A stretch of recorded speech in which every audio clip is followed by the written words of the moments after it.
Hello everyone, welcome to Maluka IAS. So today is the day 15 for our daily answer writing for anthropology optional.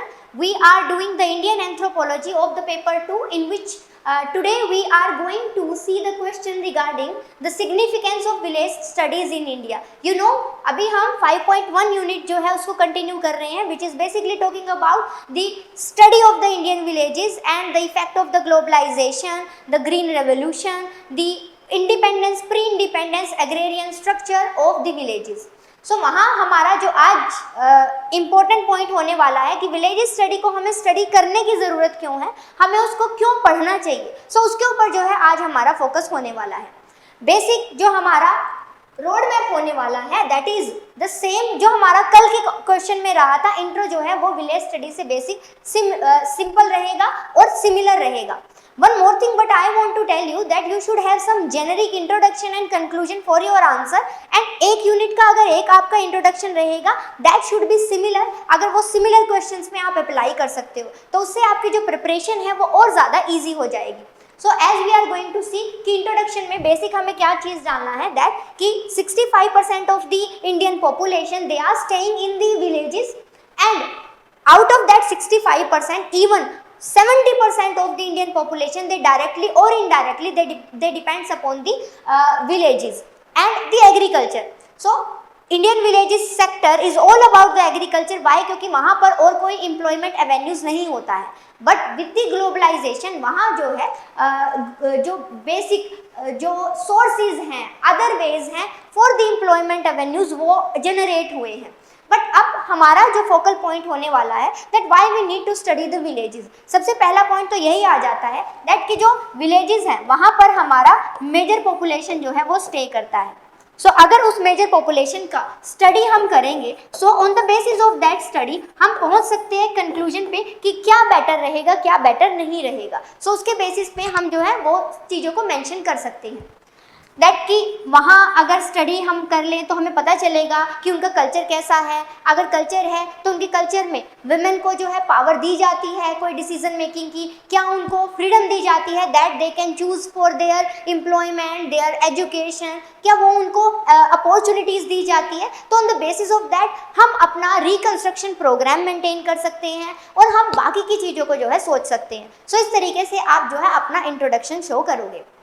After showing your introduction आप switch कर जाओगे over the body part and in the body part you need to show this diagram. So ये आपका diagrammatic form में हो जाना चाहिए जिसमें आप शो करोगे the significance of the village studies कि विलेज की स्टडी का सिग्निफिकेंस क्या है, जिसमें आप कुछ हेडिंग्स के साथ एंड देन सब हेडिंग बुलेट पॉइंट की फॉर्म में उसको जो है आप मेंशन कर दोगे. सो फर्स्ट पॉइंट आता है दैट कि if you are studying your villages then you will get some information. And how you are going to use that information? You are going to use that traditional social information so that कि वो आपके या तो future में आपका villages को वहाँ assimilate करने में हेल्प करे या वो एम्प्लॉयमेंट एवेन्यूज़ बनाने में हेल्प करे. तो वो अगर ट्रेडिशनल सोशल ऑर्डर को आप पढ़ोगे तो आपको पता चलेगा what is the requirement of the youth which is staying in the villages. तो उनकी रिक्वायरमेंट को आपको पता चलेगा. You can program for some vocational training and वहाँ पर आप उनको किस तरीके की स्टडीज़ की ज़रूरत है, क्या वहाँ पर हमें कॉलेजेस या अदर जो है चीज़ों को स्किल प्रोग्राम जो है वो हमें वहाँ पर सेटअप करने चाहिए. तो उन सब चीज़ों को जो है हम वहाँ पर सेटअप कर सकते हैं. So the basic focal point is that कि सिग्निफिकेंस फर्स्ट ये निकल कर आता है it is providing us information which is based upon the social order और द ट्रेडिशनल सिस्टम. नेक्स्ट आता है दैट कि जो and which is basically the most important point the rural reconstruction. It helps to reconstruct the rural areas and वो अगर reconstruction means it is basically providing us the information and on the basis of that information we can have some rural reconstruction program. Those program which are based upon the pillar of the education of the health and the land consolidation. We know the thing that during even like during the freedom fight जो हमारा agriculture sector था it was agrarian structure. It was based upon the three system, the zamindari system, the mahalwari system, the ryotwari system. So the three system and इन system में क्या था, there were some kind of exploitation which is basically affecting the farmer. So उसके बाद next हमें क्या करने की जरूरत थी, we need to show some kind of land reform. And वो लैंड रिफॉर्म आप कर सकते हो. आपको कब पता चला, वो आपको तभी पता चला जब आपने रूरल स्ट्रक्चर को रिकंस्ट्रक्ट किया.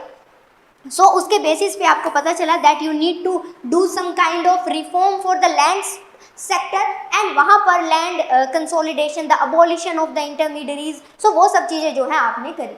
Next, the most important significant the thing is the historical continuity. It provide some stability. Okay, so अगर हम सिग्निफिकेंस में यही डाल दे दैट कि इंडियन विलेजेस जो हैं, विलेजेस वाई, बिकॉज विलेजेस में कोई आपको अर्बन डेवलपमेंट नहीं देखने को मिलती है, आपको इलेक्ट्रिसिटी कट देखने को मिलता है. सो इट इज़ बेसिकली कि आपको क्या करना चाहिए, रूरल एरियाज जो हैं वहाँ उनको अर्बनाइज कर देना चाहिए. So that is not the solution. So what we need to do is हमें अपने कल्चर को प्रिजर्व करना है एंड हमें क्या करना है, हमें स्टेबिलिटी प्रोवाइड करवानी है. And if we need to provide them stability, then we need to study the Indian villages. That's why to provide the historical continuity हमें विलेजेस का स्टडी करने की ज़रूरत है.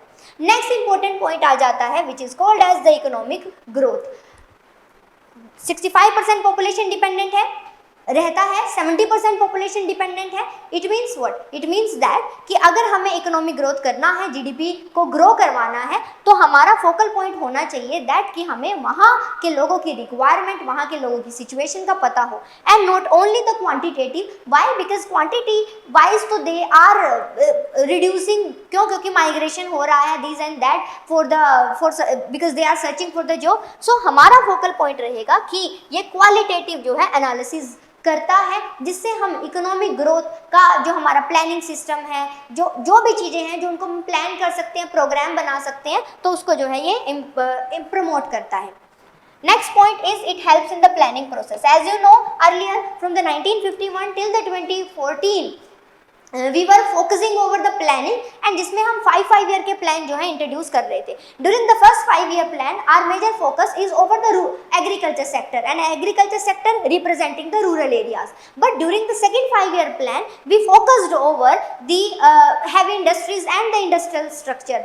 So when we just focused over the industrial structure and shifted our focus over the agriculture sector, we face some bad effect during the third 5 year plan, when in the 1966 हमें एक food crisis face करना पड़ा and we just shifted over the green revolution.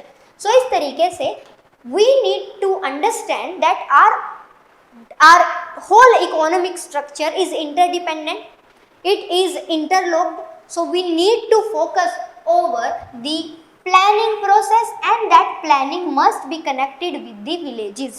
So वो हमारा complete जो है village studies और village के साथ connected होना चाहिए. So that's why we cannot say कि अगर आप villages की बात कर रहे हो तो villages means the backward, you cannot say.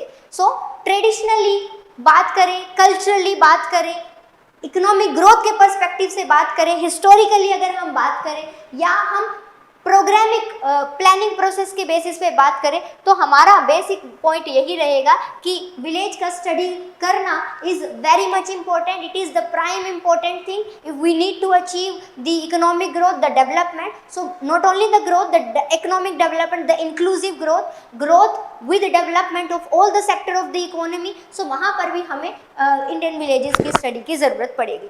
सो इस तरीके से आप जो है कंप्लीट इसको डायग्रामेटिक फॉर्म में शो कर दोगे. Then you need to write all these points in the bullet format.